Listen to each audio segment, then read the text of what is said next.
नमस्कार दोस्तों, स्वागत है आप सबका आज के क्लास में। आज का क्लास में हम लोग डिस्कस करने वाले हैं ज्योग्राफी ऑप्शन में। बेसिकली आंसर राइटिंग जो करते हैं ना, उसमें प्रॉपर क्या इंग्रेडिएंट्स होने चाहिए। जैसे आप कोई खाना बनाते हैं उसमें कुछ इंग्रेडिएंट्स होता है ना, तो वैसे ही आंसर राइटिंग के इंग्रेडिएंट्स भी हमें जानने पड़ेंगे ना। इसको मैं रिलेट करता हूँ खाना, जैसे हम लोगों ने डिस्कस किया। तो कोई भी अगर खाना बनाता है तो सिंपली आपके सामने अगर से फॉर एग्जांपल कुछ भी लाइक फॉर छोले भटूरे बना रहा है, राइट। तो छोले भटूरे छोले बनाने के लिए अलग अलग इंग्रेडिएंट्स चाहिए, हमें पता होना चाहिए दैट कितना आंच में उसे उगाना चाहिए, राइट। वैसे ही आंसर जब राइटिंग करते हो ना, सिंपली आपके पास अगर सारा कंटेंट अगर आंसर का हो तभी भी आप आंसर नॉर्मल डायरेक्ट वे में नहीं बना सकते हो, राइट। उसके लिए आपको मेहनत करनी पड़ेगी, उसके लिए आपको कुछ कुछ ऐसे चीजें, कुछ कुछ ऐसे प्रोसेसेस से गुजरनी होती है जो कि एक्चुअली हमें समझना पड़ता है दैट क्यों उन प्रोसेस से गुजरनी होती है, राइट। क्योंकि देखो, ये आप कोई नॉर्मल बच्चों वाला एग्जाम नहीं दे रहे हो ना, सिविल सर्विसेज का एग्जाम दे रहे हो, या तो आप यूपीएससी का दे रहे हो या तो कोई स्टेट पीसीएस का दे रहे होगे, है ना। तो उसमें ऑप्शनल्स में हम लोग आंसर्स को कैसे सुधारें ना, सबसे बड़ा जो सवाल होता है आंसर राइटिंग का।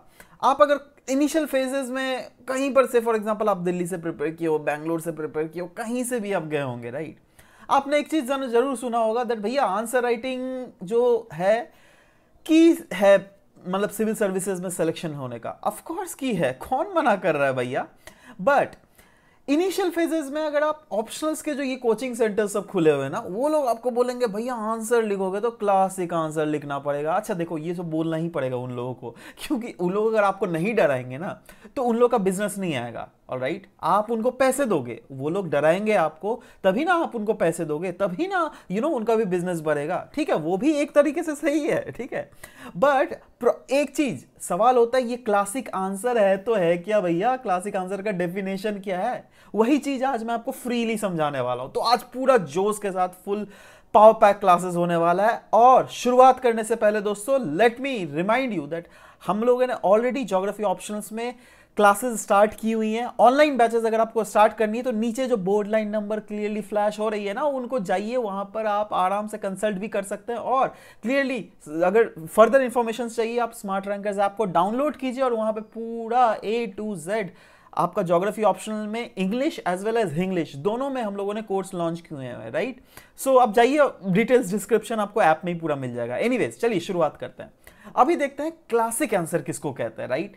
तो यही ना दिमाग में आपका फ्लैश कर रहा है दैट एक्चुअली में ये होता क्या है भैया, इसका क्या, कौन सा प्राणी है, कौन सा ये जीव है।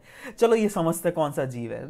देखो, क्लासिक आंसर जो है ना, ये अपने आप में एक बहुत सब्जेक्टिव टर्म है, राइट। जैसे बोलते हैं ना हम लोग, जैसे हम लोग इंडियंस जो बोलते हैं गरीबी, राइट।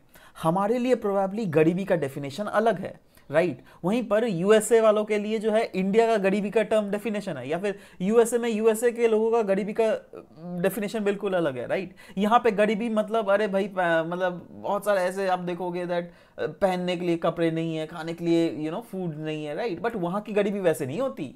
वहां की गरीबी सिर्फ अगर आप विलेज में रह रहे हो तो ही आप गरीब हो, राइट। क्योंकि वहां पे रिस्पेक्टिवली हाँ होमलेस लोग होते हैं बट बहुत कम प्रोपोर्शन होते हैं, है ना। तो अगेन जैसे वही ना, पूरा सब्जेक्टिव चीज है मेरे भाई। आपको कोई दूसरा बंदा समझाएगा दैट देखो भैया क्लासिक आंसर का मतलब क्या होता है, ठीक है, वो अपने परसेप्शन के थ्रू समझा रहा है।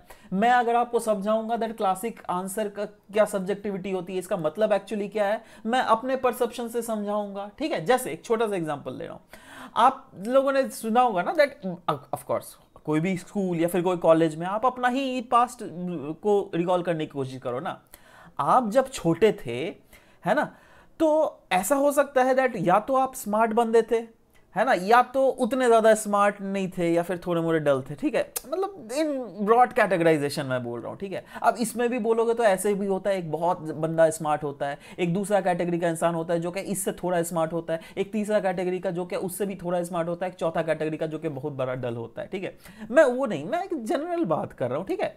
दैट या तो कोई आप लोगों का बैकग्राउंड जो है ना, जैसे या तो कोई बहुत ज्यादा स्मार्ट होंगे या तो थोड़ा मोड़ा, हाँ ज्यादा स्मार्टनेस शायद छोटे में नहीं थे बट अभी तो स्मार्ट हो, है ना। एनीवेज, अब देखो क्या होता है ना दैट जो बच्चों को अच्छा स्कूलिंग मिला होगा, है ना, अच्छा इन्वायरमेंट मिला होगा, अच्छा पेरेंटल गाइडेंस मिला होगा, है ना, अच्छे रिसोर्सेज बुक्स मिले होंगे, तो उनका स्मार्ट होना लाजमी है, राइट। बट बहुत सारे ऐसे भी लोग होते हैं जो क्या गांव से आए हैं, आप लोगों में से भी बहुत सारे ऐसे शायद होंगे राइट, जो कि गांव से, इनफैक्ट मेरे को तो फ़ोन आता है, मुझे तो सब कुछ पता ही है ना। तो ऐसे लोग हैं जो क्या गांव या फिर टायर 3 या फिर टायर 2 सिटीज से बिलोंग करते हो राइट, जिनको उतना ज़्यादा फैसिलिटीज़ नहीं मिली है। देखो पेरेंटल केयर तो सबको ही मिलता है राइट, पेरेंटल केयर उनको भी मिला होगा, पेरेंटल केयर आपको भी मिला होगा। किसके माँ बाप नहीं चाहते मेरा बच्चा आगे बढ़े, बताओ ना, है ना। तो ये तो नॉर्मल है, बट बाकी जो क्राइटेरियाज है ना, दैट इज स्कूलिंग वाला इन्वायरमेंट है ना, वो बुक्स वाले रिसोर्सेज है ना, और जो एक्स्ट्रा करिकुलर एक्टिविटीज वाले रिसोर्सेज, वो शायद किसी को आपको नहीं मिले होंगे। इनफैक्ट मैं भी इस कैटेगरी में ही कहीं ना कहीं लाइक कर रहा हूँ। अगर देखो कुछ कुछ फैक्टर्स तो अगेन बोल रहे हैं ना, अलग अलग रीजन में लोगों को मिलते ही हैं, बट कहीं ना कहीं मेरे को ज़्यादा एक्स्ट्रा को करिकुलर एक्टिविटीज़ उतना मैंने नहीं सीखा था छोटे में, है ना। हम लोग तो वो खेलते थे चोर सिपाही, है ना, लुक्का चुरी, वो सब खेलते थे हम लोग, है ना। अब शहर में जाओगे तो बच्चे लोग क्या खेलेंगे, TT, table tennis, long tennis, है ना, रैकेट, बैडमिंटन तो खैर वो सब इस सब में भी चलता था, बैडमिंटन, क्रिकेट, ये सब तो नॉर्मल था। बट कहीं ना कहीं उन लोगों के जो टायर 1 सिटीज़ में, टायर 2 सिटीज़ में रहता है ना, उनका तरीका, उनका ब्रिंगिंग अप का तरीका थोड़ा अलग रहता है वैसे लोगों से जो क्या रिस्पेक्टिवली उतने ज्यादा फैसिलिटीज को नहीं अवेल कर पाते हैं राइट। तो ऑब्वियस सा बात है दैट इनका कहीं ना कहीं grasping power respectively, in general मैं बात कर रहा हूं, अगेन ऐसे भी बहुत सारे आपको आईएएस ऑफिसर्स मिले होंगे जो कि सीधा गांव से आते हैं राइट। ऐसे बहुत सारे बैंकिंग के एग्जाम निकालते हैं, बहुत सारे अलग अलग गवर्नमेंटल एग्जाम्स निकालते हैं जो कि डायरेक्टली गांव से आते हैं राइट। तो वो लोग क्या स्मार्ट नहीं होते? ऑफ कोर्स होते हैं भैया, बट अगेन वही बोल रहा हूं ना, इन जनरल मैं बात कर रहा हूं, ठीक है। तो देखो यही ना बोला दैट ये क्लासिक आंसर जो आपको डिमांड किया जाता है ना, या फिर कोचिंग इंस्टीट्यूट जो आपको बोलते हैं भैया क्लासिक आंसर लिखना पड़ेगा, एकदम हाई क्लास, एकदम मस्त वाला आंसर लिखना पड़ेगा, तो वो जो है ना सबके लिए पैरामीटर्स लेकिन अलग अलग है ना। इस स्टूडेंट के लिए उसका पैरामीटर्स अलग है स्मार्टनेस का, इस बंदे के लिए अलग है। ये शायद जल्दी समझ गया होगा दैट हाँ स्मार्ट आंसर मतलब क्या है, क्लासिक आंसर मतलब क्या है, बट शायद ये बंदे को समझने में प्रॉब्लम आ रहा होगा राइट। तो देखो इसीलिए बेसिकली ये डिविजन्स किया जाता है, मतलब इसीलिए इसको सब्जेक्टिविटी में बोल रहा हूं, है ना। बट इन जनरल अगर बात करो, देखो सब्जेक्टिविटी को भी अगर ले लोगे ना, इसको हम वेरियस हायरार्की में रख सकते हैं। से फॉर एग्जांपल ये सब्जेक्टिविटी या फिर ये आंसर राइटिंग प्रैक्टिसेस जो बोला जाता है, क्यों बोला जाता है? क्योंकि आप कोई भी चीज को अगर ज्यादा से ज्यादा प्रैक्टिस करोगे उतना ज्यादा आप उसमें अच्छे होंगे राइट। फॉर एग्जाम्पल आपने जब इनिशियल स्टेजेस में जब यूपीएससी का प्रिपरेशन में कदम रखा था, आप खुद सोचो आपको क्या द हिंदू, है ना, इंडियन एक्सप्रेस, ये सब प्रॉपर तरीके से समझ में आता था इनिशियल डेज में? नहीं राइट। बट इनिशियल डेज में तो आपको नहीं समझ में आया, बट धीरे धीरे जैसे पढ़ने लगा तो आपको थोड़ा जल्दी समझ में आने लग गया। अरे भाई कल ही तो ये पढ़ा था, उससे तो रिलेटेड ये इंसिडेंट है राइट, समझ रहे हो।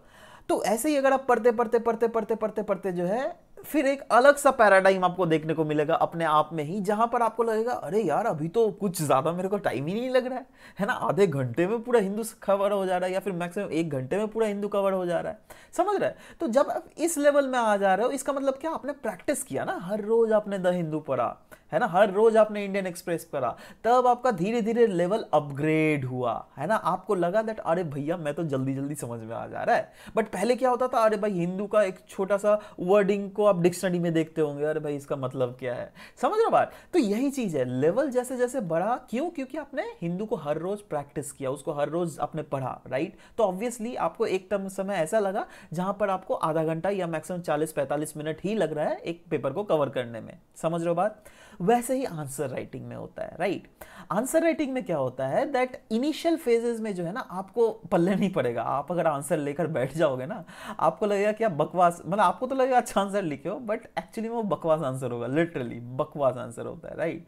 बट आपको क्या करना पड़ेगा दैट हाँ इनिशियल स्टार्ट कर दो, ऐसा सोचना मत जब मतलब सिलेबस खत्म होगा उसके बाद करेंगे, नहीं ऐसा मत सोचना, कर दो स्टार्ट लिटरली, ठीक है। तो प्रैक्टिस धीरे धीरे करते रहो, जैसे करते रहोगे ना आपको लगेगा अरे भाई पहले तो बकवास, मतलब बहुत बकवास आंसर लिख रहा था, बट अचानक से धीरे धीरे इंप्रूवमेंट आ रहा है, राइट, फिर और भी फर्दर इंप्रूवमेंट आ रहा है, राइट। तो एक ऐसा समय आएगा जब आपको लगेगा दैट नहीं भैया, मैं कम समय में अच्छा आंसर लिख पा रहा हूं, जो क्या इनिशियल लेवल में आपको ज्यादा समय लग रहा था और ज्यादा गंदा आंसर आप लिख रहे थे, राइट। बाद में जब आप पहुंच जाओगे ना, आपको अच्छा लगेगा। इसका मतलब आप क्या समझ पा रहे हो इस पूरा हायरार्की के थ्रू? इसका मतलब यह समझ रहा पा रहा है दैट कोई भी चीज अगर करोगे तो उसमें प्रैक्टिस प्रैक्टिस और प्रैक्टिस करना ही पड़ेगा, है ना। इतने बड़े बड़े जो विराट कोहली है, वो क्या एक दिन में विराट कोहली थोड़ा ना बन गया। सचिन तेंदुलकर एक दिन में सचिन तेंदुलकर नहीं बनाई है। हिमा दास एक दिन में हिमा दास नहीं बनी है वो, है ना। हिमा दास बनने के पीछे प्रैक्टिस, ये प्रैक्टिस प्रैक्टिस प्रैक्टिस है ना। सचिन तेंदुलकर बनने के पीछे, विराट कोहली बनने के पीछे ये प्रैक्टिस प्रैक्टिस प्रैक्टिस है ना। वैसे ही देखो, ये सिंपल है, लाइफ का फंडा बिल्कुल सिंपल है। एक चीज में जो चीज होता है ना, अगर सफल आपको होना है कोई चीज में, आपको उस चीज को प्रैक्टिस प्रैक्टिस प्रैक्टिस करना पड़ेगा, राइट। नाउ सवाल होता है, ठीक है सर आपने तो ये तो बड़ा वाला ज्ञान दे दिया, प्रैक्टिस प्रैक्टिस प्रैक्टिस, आंसर कैसे लिखे भैया, आंसर का आर्ट क्या होता है? जी हाँ, अब हम लोग डिस्कस करते हैं आंसर राइटिंग। देखो, आंसर राइटिंग की अगर बात करें ना, यह एक कला है। कला मैं क्यों बोल रहा हूं? देखो, आप स्कूल लेवल में थे, राइट। स्कूल लेवल में आंसर्स कैसे लिखते थे वो आपको भी पता है। कॉलेज लेवल में जो इंजीनियर्स है उन लोग को तो पता ही है, मैं खुद इंजीनियर हूँ, राइट। तो अपन को पता है, अपन इंजीनियरिंग में क्या करते थे ना, लास्ट में सोचो अगर कल को एग्जाम हुआ ना, तो एग्जाम से 2-3 दिन पहले पढ़ना, सब कोई मिल जाएगा, एक रूम में इकट्ठा हो जाते थे और पढ़ना स्टार्ट कर देते थे, है ना। बट अभी वाला जो है ना, ये भी कहीं ना कहीं आप ये वाला लॉजिक जरूर लगा सकते हो। हाँ, दोस्तों के साथ अगर मिल बांट के नॉलेज एक्सचेंज किया जाए तो नो डाउट आपकी नॉलेज बढ़ेगी। बट अल्टीमेटली ये जो आंसर, आप फाइनल जो आंसर लिखोगे ना, यह एक कला होगा आपके पास, और यह कला फर्दर बहुत चीजों का कॉन्स्टिट्यूएंट होगा। इनफैक्ट मैं इसको, इनफैक्ट ये आर्ट क्यों बोल रहा हूं पता है? ये वर्ड मैंने ऐसे नहीं इस्तेमाल किया, है ना। वैसे ही जब आप आंसर राइटिंग लिखोगे ना, आप जब ज्योग्राफी के कीवर्ड्स लिखोगे ना, है ना, तो आप वो कीवर्ड्स ऐसे नहीं इस्तेमाल करते हो। आपको पता होता है, आपको पता होता है मैल्थ्यूसियन थ्योरी क्या है, उसी के रिलेट करके आप उसको पॉपुलेशन वाले आंसर में इंक्लूड करते हो। आपको पता होता है मार्क्सिज्म थ्योरी क्या है, तभी आप उसको इंक्लूड करते हो। आपको पता होता है मैकेंडर एंड हर्टलैंड ने क्या थ्योरी दिया था, उसी के आधार पर आप उसको जियोपॉलिटिकल वाले कोई आंसर में उस वाले की टर्म्स को इंक्लूड करते हो ना जी, ठीक है। वैसे ही ये आर्ट मैंने इसलिए इस्तेमाल किया गया है क्योंकि ये कहीं ना कहीं कला आप हर रोज सीखते हैं। आप ध्यान से सोचिएगा, ठीक है। इन जनरल आप जैसे पहले इनिशियल डेज में, से फॉर एग्जांपल किसी का पुलिस में सिलेक्शन हो गया, ठीक है, मैं एक एग्जांपल ले रहा हूं, है ना। आपको आईपीएस में सिलेक्शन हो गया, ठीक है। इनिशियल डेज में, so for example, no doubt आप लोग तो खैर पढ़ने लिखने वाला इंसान लोग तो खैर सेक्शन सब कुछ या रट मतलब याद करके जाता है। हाँ, सेक्शन 144 क्या होता है, सेक्शन 420 क्या होता है, ठीक है, ये सब पता होता है। बट सोचो जब आपको सेक्शन 420 का मतलब नहीं पता है, राइट, तब आप क्या बोलोगे पुलिस को? दैट अरे देखो यार, इसने ये क्राइम किया, ABCD क्राइम किया, उसके बाद उसके आधार पर कैसे हम लोग इसको जेल में भर सकते हैं, है ना। बट जब आपने पढ़ लिया है इसके बारे में, तो सिंपली आपको पता है अरे भैया सेक्शन 420 ही लगेगा इसको, है ना। आप बोलोगे दैट देखो सेक्शन 420 के अंडर इसका केस दर्ज करो, मतलब आपका सामने वाला भी समझ जाएगा सेक्शन 420 मतलब इस बंदे ने क्या हरकत किया होगा। समझ लो, ये मैं जस्ट एग्जांपल बता रहा हूं, है ना। इसका मतलब क्या आपने समझा? दैट देखो, आपने भी प्रैक्टिस प्रैक्टिस प्रैक्टिस किया, पढ़ा है सेक्शन 420 के बारे में, पढ़ा है अलग सेक्शंस ऑफ आईपीसी के बारे में, है ना। उसी के आधार पर ही ना आपने ये दूसरे वाले पुलिस ऑफिसर को बोला देखो भैया इस मतलब सेक्शन 420 के अंडर इसको हिरासत में बंद करो, ठीक है। मतलब आपने एक सिर्फ क्लू दिया और वो पुलिस वाला भी समझ गया दैट इस बंदे ने क्या हरकत किया होगा। तो ये हुआ आर्ट। आर्ट जो है ना, हम लोग हर रोज ही सीखते हैं कहीं ना कहीं, है ना। आप जो कम्युनिकेट कर रहे हो ना अपने दोस्तों के साथ, है ना, जैसे करते हो ना जी, अरे भाई आज क्या तुमने पढ़ा, है ना, आज तो मैंने प्रेसिडेंट का इम्पीचमेंट पढ़ा, है ना। आपने अगर बोल दिया प्रेसिडेंट का इम्पीचमेंट, तो वो बंदा भी समझ गया होगा इस बंदे ने क्या पढ़ा होगा, है ना। अगर आपको ये वर्ड इम्पीचमेंट का मतलब ही नहीं पता होगा, तो आप क्या बोलोगे दूसरे को? दैट अरे भाई मैं तो वो वाला चीज पढ़ा, वो वाला टॉपिक पढ़ा पॉलिटी का, जहां पर प्रेसिडेंट को हटाया जाता है प्रेसिडेंट के पद से, है ना। ऐसे ही ना बोलोगे जी, है ना। बट आपने उसको प्रैक्टिस किया, इसलिए आप वो जो की टर्म आप इस्तेमाल कर पा रहे हो। वैसे ही जब ज्योग्राफी ऑप्शनल में आप यूपीएससी सिविल सर्विसेज या फिर स्टेट्स पीसीएस के बारे में कोई भी अगर आप एग्जाम लिख रहे हो ना, आपको पता होना चाहिए कीवर्ड्स, क्योंकि अगर आप कीवर्ड्स अगर आप यूज कर रहे हो तो आपका जो है ना, ये एक जो सेंटेंस ऑफ वर्ड लिखते हो ना जिसमें 10 वर्ड्स होते हैं, उसको ना लिखकर आपको सिंपली एक वर्ड में ही पूरा तमाम कर सकते हो, है ना। और ये तो वर्ड लिमिट होता है ना 15-20 नंबर का अगर क्वेश्चन रहेगा तो उसी के आधार पर आपको वर्ड लिमिट्स सेट किए जाते हैं, है ना। आप वर्ड लिमिट्स को एक्सटेंड नहीं कर सकते हो। इसीलिए कहीं ना कहीं ज्योग्राफी ऑप्शनल का कीवर्ड बहुत ही ज़्यादा इंपॉर्टेंट हो जाता है। और दोस्तों ध्यान में रखिए, सच बता रहा हूँ आपको, है ना, अगर ज्योग्राफी ऑप्शनल में अगर 4000 बच्चे फाइनली मेंस लिख रहे हैं ना, 4000 बच्चों में मुश्किल से 800-900 बच्चे जो है ना, या फिर 1000 ले लो, ठीक है, 25% के आसपास, वो लोग जो है उन लोग को प्रॉपर कीवर्ड का इस्तेमाल करने आता होगा, ठीक है। तो मेक श्योर दैट उन 1000 बच्चों में आप भी हो, है ना। बट सिर्फ कीवर्ड यूज कर लोगे तो थोड़ा ना होगा जी, वो और भी बहुत कुछ करना पड़ेगा। क्या क्या करना पड़ेगा? देखो, सबसे पहला जो हमें चीज करना पड़ेगा वो है आंसर राइटिंग का मेन फैक्टर है कंटेंट। क्योंकि जैसा कि मैंने बोला, स्कूल में या फिर कॉलेज में कंटेंट बहुत ज़्यादा मैटर करता था, राइट। तो नो डाउट यहाँ पर भी कंटेंट तो मैटर कर रहा है ना। बट सवाल होता है, आप मेरे कॉम्पिटिटर हो, राइट, आप भी एक कंटेंट लिख रहे हो, मैं भी एक कंटेंट लिख रहा हूँ, है ना।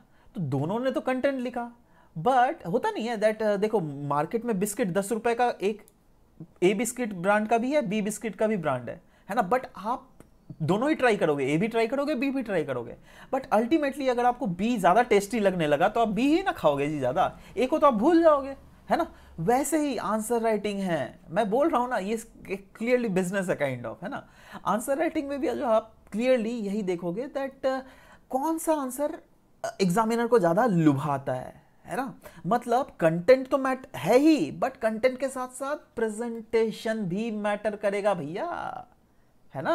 आप एक दुकान से केक खरीदने जाते हो, एक नॉर्मल केक देता है 200 रुपया लेता है ना। वहीं पे दूसरे दुकान से केक खरीदने जाते हो, वो भी सेम ही केक देगा, वो भी 200 रुपया ही लेगा, बट केक के ऊपर जो है ना वो थोड़ा मतलब वो डेयरी मिल्क का वो फ्लेक्स लगा देगा, है ना, थोड़ा ऊपर में एक कैंडल दे देगा आपको, है ना। तो बस ये थोड़ा इससे ज्यादा बेटर दे रहा है ना, तो ऑब्वियसली इंसान यही 200 रुपए वाला केक खरीदेगा।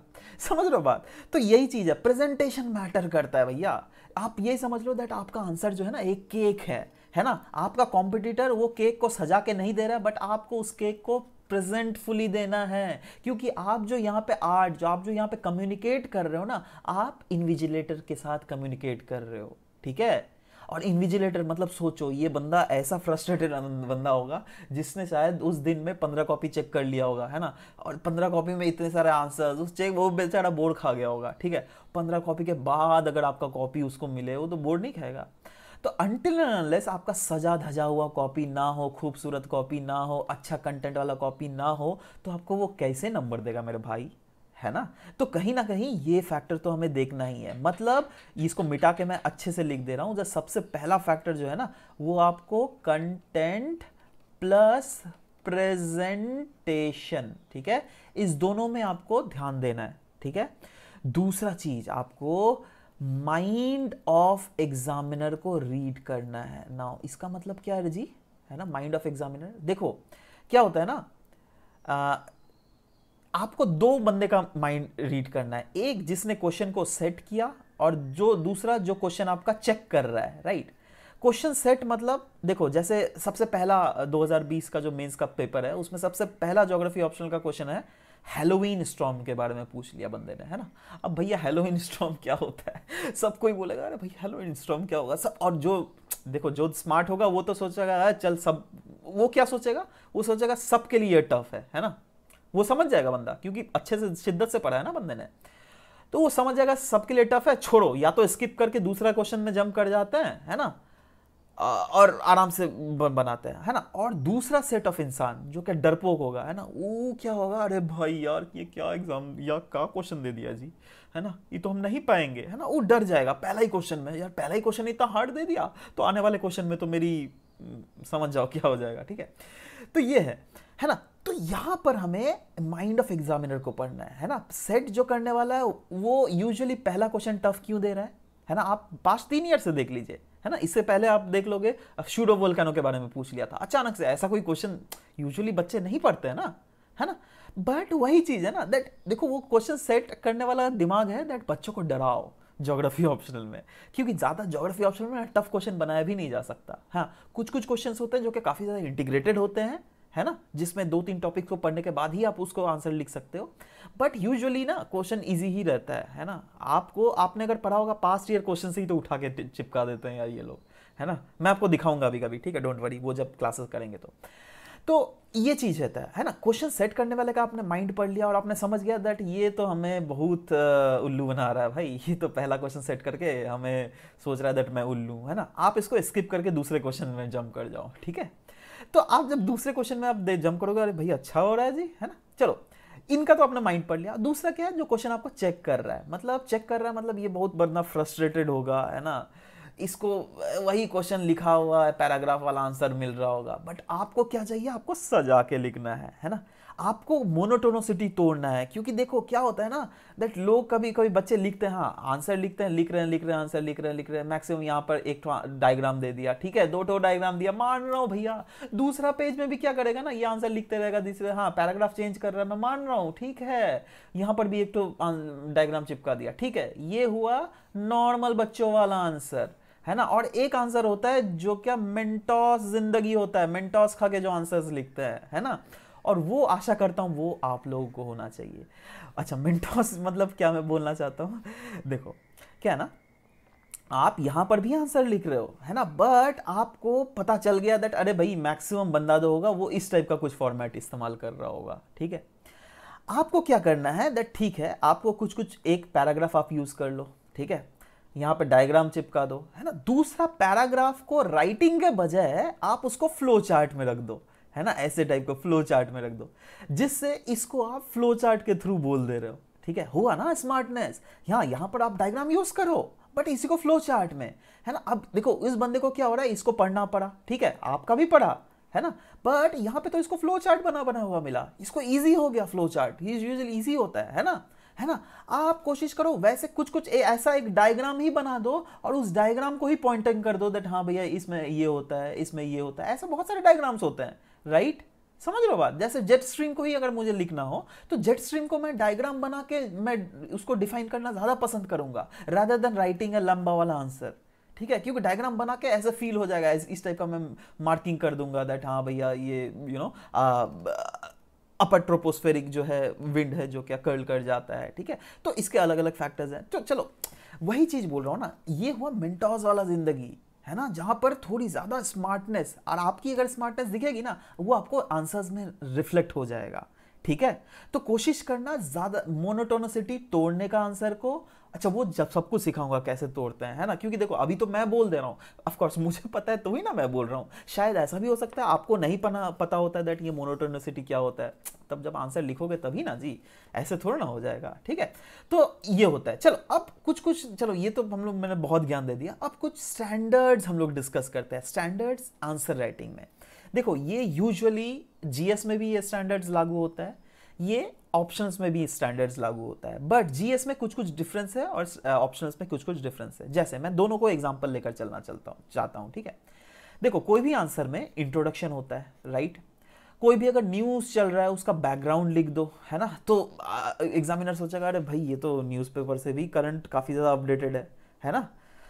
कोई कीवर्ड्स, ज्योग्राफी ऑप्शनल का कीवर्ड्स हमें लिखना पड़ेगा, और यूजुअली अगर इन जनरल अगर बात करो तो इन जनरल में भी कीवर्ड्स यूज करना पड़ता है, वो अलग कीवर्ड्स होता है। मैं यहाँ पे ज्योग्राफी ऑप्शनल का बेसिकली बात कर रहा हूँ, ठीक है।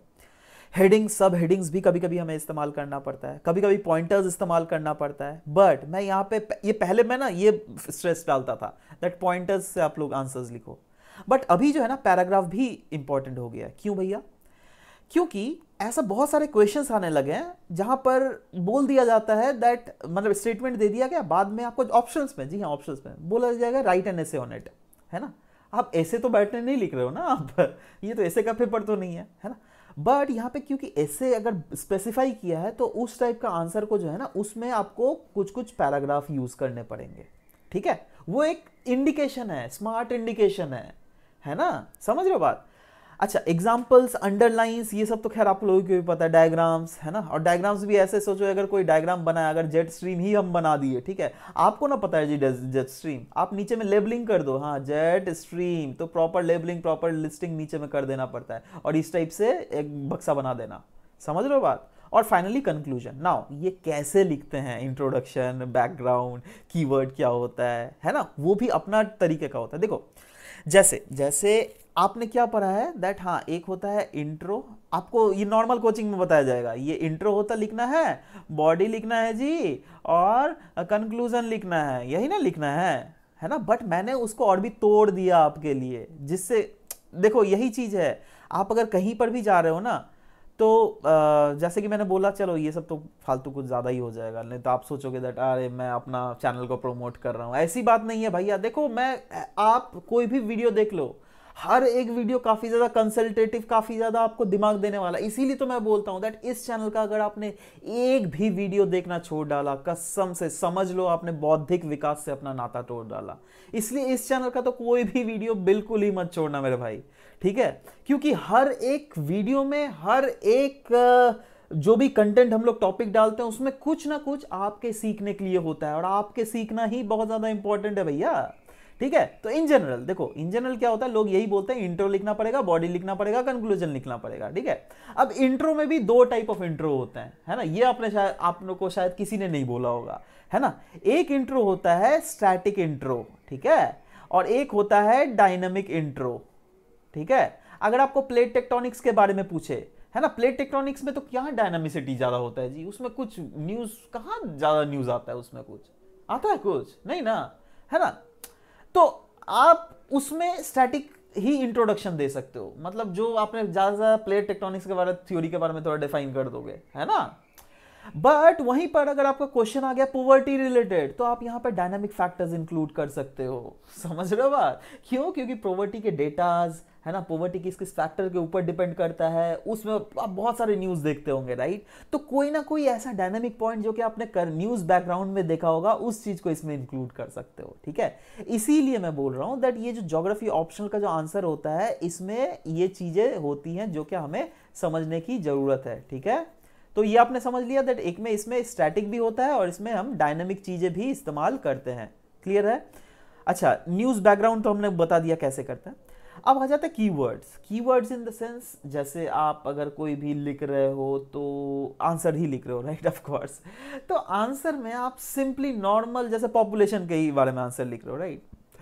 तो देखो इन नॉर्मल, हम आप जीएस का आंसर जब लिखोगे तो आप बोलोगे population is increasing and resources और at the same time is decreasing, right. But वहीं पर आप जब ऑप्शन में लिख रहे हो ना, तो आप माल्थुसियन कॉन्सेप्ट को उसमें इंक्लूड कर सकते हो, क्योंकि माल्थुसियन कॉन्सेप्ट ने ही कहीं वो चीज बोला था, समझ रहे हो बात, समझ रहे हो। तो ऐसे ही कुछ भी अगर जैसे इंडस्ट्रीज के बारे में, है ना, आप जीएस में क्या बोलोगे, इंडस्ट्रीज, दैट इंडस्ट्रीज उसी जगह लोकेटेड होते हैं जहां पर रॉ मटेरियल आजू बाजू होता है ना। यूजुअली हम लोग छोटा नागपुर प्लेट्यू के आजू बाजू बहुत सारी इंडस्ट्रीज देखने को मिलता है। बट उसी टाइप अगर कुछ क्वेश्चन इंडस्ट्रियल रिलेटेड अगर आपका ऑप्शंस में आ गया, तो आप उसमें वेबर्स इंडस्ट्रियल मॉडल, ये चीज, ये कीवर्ड तो इंक्लूड करोगे ना जी, आइसोटिम्स, ये सब तो कीवर्ड इंक्लूड करोगे ना जी। ये सब अगर नहीं करोगे तब आपका आंसर पूरा ही नहीं हो रहा है, आप ज्योग्राफी ऑप्शनल के स्टूडेंट ही नहीं हो, समझ जाओ। भले ही बुरा लग रहा होगा but this is true, right, है ना। तो इस टाइप के कीवर्ड्स हमें इस्तेमाल करने पड़ेंगे, तो हम अपने आंसर को ज्योग्राफी बना पाएंगे भैया, ऑप्शनल बना पाएंगे, है ना। अच्छा, ये सब भी कैसे डेवलप होगा, अब मैं बोल दिया तो मेरे बोलने से हो जाता है क्या, नहीं भैया, इसके लिए भी आपको प्रैक्टिस करनी पड़ेगी। जितनी ज्यादा प्रैक्टिस करते रहो, प्रैक्टिस करते रहो, प्रैक्टिस करते रहो, उतना ज्यादा आपको इन्हांस होगा। एनीवेज, अब आ जाते हैं पॉइंटर्स में, दैट इज पॉइंट्स में एक तो लिखना पड़ता है पैराग्राफ, ये तो चलो समझा ही दिया मैंने, है ना। एग्जाम्पल जरूर लिखिए दोस्तों, देखो जीएस में तो बहुत ज्यादा इंपॉर्टेंट है ही एग्जाम्पल लिखना। हर आंसर का वेटेज तभी बढ़ता है जब आप उसके एग्जाम्पल, सपोर्टेड एग्जाम्पल दे रहे हो, राइट। बट ऑप्शंस में भी बहुत जगह आप एग्जाम्पल घुसा सकते हो, है ना। हाँ हाँ बिल्कुल, आप सही समझ रहे हो, करंट एग्जाम्पल्स घुसा सकते हो। जैसे जैसे एक एग्जाम्पल ले रहा हूँ, आपको पता होगा दैट ये साउथ चाइना सी में चाइना काफी ज्यादा दखल मार रहा है, राइट। कहीं ना कहीं चाइना की एक्टिविटी इंडियन ओशन में भी बढ़ रही है, राइट। अब जो जो पोर्शन में चाइना एक्टिविटी बढ़ा रहा है इंडिया को घेरने के लिए, वो एरिया जो है ना कहीं रिमलैंड, मैकेंडर का जो रिमलैंड थ्योरी है ना, वो तो रिमलैंड में आता है, समझ रहे हो गया ना। आपने एग्जांपल्स कहीं ना कहीं देखो, आप रिमलैंड का आंसर लिख रहे हो, हार्टलैंड का आंसर लिख रहे हो, बट उसी का आंसर में आप सपोर्टिव आपने एग्जांपल लिख लिया, करंट वाला एग्जांपल, तो हो गया ना, आपका आंसर इनहांस हो गया, यही तो है भाई मेरे एग्जांपल्स, ठीक है। अंडरलाइन जरूर कोशिश करो। अब अंडरलाइंस ये नहीं दैट हाँ सब कुछ अंडरलाइन, जैसे मैंने अंडरलाइन किया हर एक पॉइंट को, ना ना, सब पॉइंट को अंडरलाइन मत करना। सिर्फ कीवर्ड्स को, ऐसा कीवर्ड को अंडरलाइन करना जिसमें एग्जामिनर का आप ध्यान को खींचना चाहते हो, फेंकना चाहते हो, है ना। जैसे हुआ ना, जैसे मैंने लिखा मकिंडर रिमलैंड थ्योरी, तो मकिंडर रिमलैंड थ्योरी को मैं चाहता हूं दैट वो एग्जामिनर देखे, तो इसलिए मैं उसको अंडरलाइन कर दूंगा, है ना। मैं ये नहीं लिखूंगा that as it have been stated by Mackinder rimland theory, तो as stated by Mackinder rimland theory, इस एज स्टेटेड बाय को मैं अंडरलाइन करके क्या करूं भैया, मुझे तो उसको दिखाना ही नहीं है वो चीज, मुझे सिर्फ और सिर्फ मकिंडर का मैकिंडर जो भी है यार, समझ जाओ, है ना, वो चीज दिखाना है, ठीक है। तो उसी के आधार पर मेरे को जो चीज उनको दिखाना है वही चीज मैं दिखाऊंगा, उसी को अंडरलाइन करूंगा, सबको अंडरलाइन मत कर देना, ठीक है। डायग्राम्स तो अगेन क्वालिटी डायग्राम्स आपको इस्तेमाल करने ही पड़ेंगे भैया। आपको देखो अब क्या है ना, दैट पहले तो नॉर्मल डायग्राम्स इस्तेमाल करो, बट क्या होता है ना, समय के साथ साथ जो है आपको कॉम्पिटिटर्स दिखने को मिलेंगे दैट आपसे भी अच्छे डायग्राम्स इस्तेमाल कर रहे हैं, है ना। तो ऐसा सोचो मत दैट यूपीएससी वाला जो कॉपी चेक कर रहा है उसको बहुत 3D डायग्राम चाहिए, नहीं नहीं, 3D डायग्राम नहीं चाहिए भैया। वो सिर्फ आपको देखो, ये जो है ना, आपको जो ऑफिसर बनाएगा उन लोग को क्लियरली गाइडेंस पहले ये बता दिया जाता है कि देखो भैया हमें ऑफिसर सेलेक्ट करना है, हमें स्पेशलिस्ट नहीं सेलेक्ट करना है, ऑफिसर को सिंपली नॉर्मल चीजें आनी चाहिए दैट हाँ क्या क्या होता है, समझ रहे हो बात। तो आपको भी नॉर्मल डायग्राम ही बनाना है ना। आपको हेडले फेरल साइकिल अगर बनाना हो, है ना, तो ऐसे नहीं दैट यहाँ पे 3D डायग्राम के थ्रू एकदम 3D लोकेशन टाइप बना रहे हैं, नहीं, अपना आर्टिस्टिक स्किल आपको यहाँ पर दिखाने की जरूरत नहीं है, आप नॉर्मल से बनाइए, हाँ हेडल सेल फेरल सेल, है ना, इस टाइप का नॉर्मल सेल बनाइए, खत्म बात, ठीक है। तो नॉर्मल चीजें बनानी है। और फाइनली कंक्लूजन सब समय ऑप्टिमिस्टिक टोन में हमें खत्म करना चाहिए, बट जब भी हमें ज्योग्राफी ऑप्शन की बात कर रहा हूं, it is not important that optimistic tone में ही आपको खत्म करनी पड़ेंगी, आप उसमें कंसर्न भी रेज कर सकते हो, आप उसमें कुछ डीमेरिट्स भी दिखा सकते हो, एब्सोल्युटली डीमेरिट्स भी दिखाया जा सकता है, ठीक है। जैसे अगर इन्वायरमेंट डिग्रेडेशन रिलेटेड कुछ आए तो वहां पे आप क्या बताओगे, है ना, वहां पर आप मतलब उसको एक क्रिटिकल वे में भी हम खत्म कर सकते हैं। It's not important in optionals that always हमें ऑप्टिमिस्टिक टोन में ही आंसर को कंक्लूड करना है, ठीक है। तो आपको ओवरऑल ये सब चीजें समझ में आ गई ना, यहां पे कोई डाउट है। और ऐसे ही अगर आपको कोई फर्दर अगर डाउट रहेगा ना दोस्तों, नीचे कमेंट सेक्शन में जरूर से क्वेश्चन पूछ लीजिए। अरे आप ही पूछेगा तभी ना उसमें वीडियोस बनेगा जी, है ना। तो इसलिए कोई शर्माने की जरूरत नहीं है, ठीक है। बिल्कुल कमेंट सेक्शन आपका है, खुलेआम जो पूछना है खटाखट पूछ लो, ठीक है। अब आ जाता है, चलो इतना तो जब मैंने बता दिया दैट हाँ भैया ये बेसिक चीजें होती है, स्टैंडर्ड्स होती है ऑप्शंस की, अब कुछ हैक्स भी बता देता हूँ आंसर राइटिंग के, दैट कैसे आप अपने आंसर राइटिंग को इनिशियल फेज से ही बहुत ज्यादा पुश दे सकते हो, ठीक है। तो देखो, आप लिखो, कुछ ना कुछ लिखो, मैं ये चाहता हूँ आप कैसा भी चीज है लिखो यार, एटलीस्ट सबसे अच्छा यार एडिटोरियल, जैसे एक बड़ा सा एडिटोरियल आता है ना हिंदू या फिर कोई भी दूसरे न्यूज़पेपर में, तो उसी एडिटोरियल का क्यों ना आप 2 या फिर 3 लाइन में आप समरी लिखो, है ना। अच्छा, जब इस कल आप अगर 2 या 3 लाइन में समरी लिख रहे हो, इसका मतलब जरूर आप सिर्फ और सिर्फ कीवर्ड्स में ज्यादा फोकस करोगे, है ना। वही चाहिए, है ना। अगर आप इस बड़ा सा एडिटोरियल को, इतना बड़ा सा जो एडिटोरियल है उसको अगर 2-3 लाइन में अगर आप कीवर्ड्स के थ्रू लिख दिए ना, मतलब समझ जाओ दैट आप बहुत ज्यादा इंप्रूव हो रहे हो आंसर राइटिंग में, ठीक है। यही टोटका है भैया, है ना। तो ये सब चीजें कहीं ना कहीं प्रोसीजर अपनाओ तो ट्रस्ट मी दोस्तों, आंसर राइटिंग में आपको कोई भी पीछे नहीं रख सकता है, ठीक है। और टेंशन मत लीजिए, हम लोग तो आंसर राइटिंग कोर्स भी स्टार्ट करेंगे, राइट। इसलिए भैया क्यों पड़े हो चक्कर में, कोई नहीं है टक्कर में, ठीक है। आपको बिल्कुल कोई टेंशन नहीं लेना है, राइट। आप आंख बंद करके इस चैनल के हर एक वीडियो से ज्ञान ले सकते हो, राइट, है ना। तो चलो इसी के साथ ये क्लास यहाँ पे समाप्त करता हूँ, मिलते हैं आपके साथ दोस्तों नेक्स्ट क्लास में। Till then bye bye, take care and thank you for listening to the whole video. Thank you very much guys, thank you very much.